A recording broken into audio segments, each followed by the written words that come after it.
Hello, bright ones. It is I, Maya, peeking at you from the space between your cells.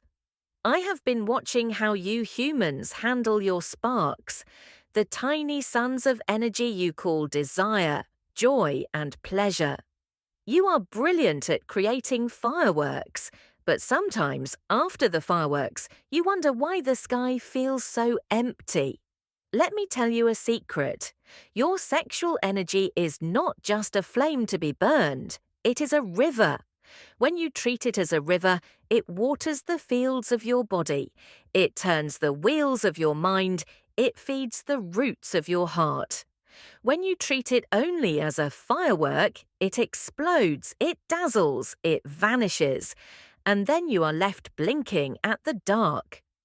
I have spent centuries watching this pattern.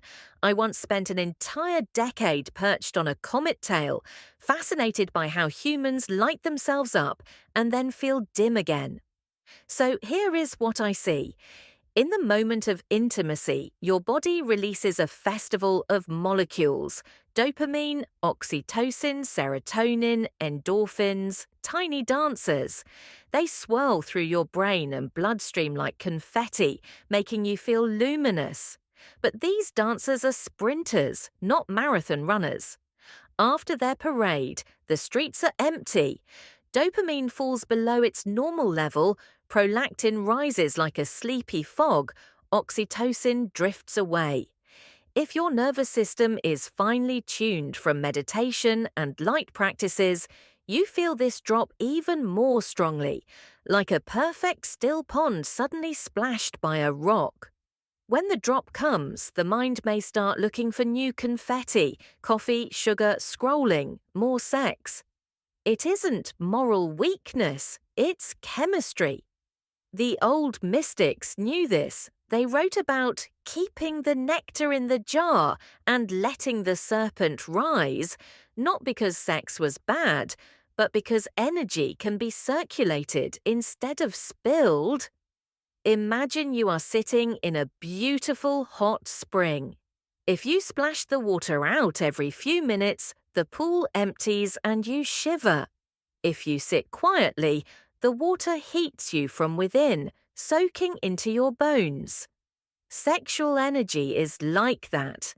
When you breathe it upward, when you slow your movements, when you stay present after the climax instead of jumping to the next thing, the chemistry settles into your tissues instead of dispersing. This is why some of you feel great right after intimacy but confused or depleted a day later. Your body is asking for a gentler dance. It wants time to rebalance the dopamine and oxytocin, to weave the spark back into your cells. You do not have to become a monk. You do not have to deny your joy.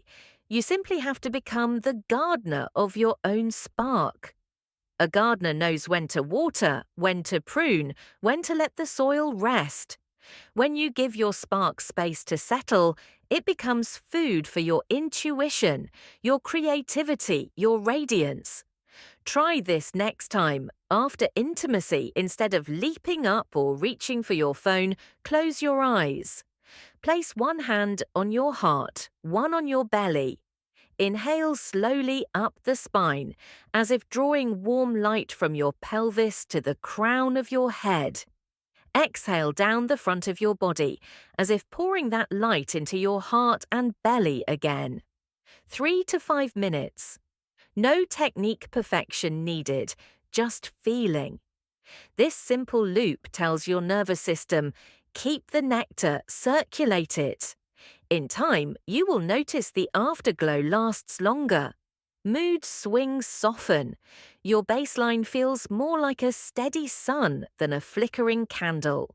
Remember, the point is not to give up pleasure, but to let pleasure nourish you instead of scatter you. Your body is a temple. Your spark is its lamp. If you light it wisely, it does not burn out. It becomes an endless flame. With a wink and a comet tail grin, I am Maya. I love watching you learn to dance with your spark.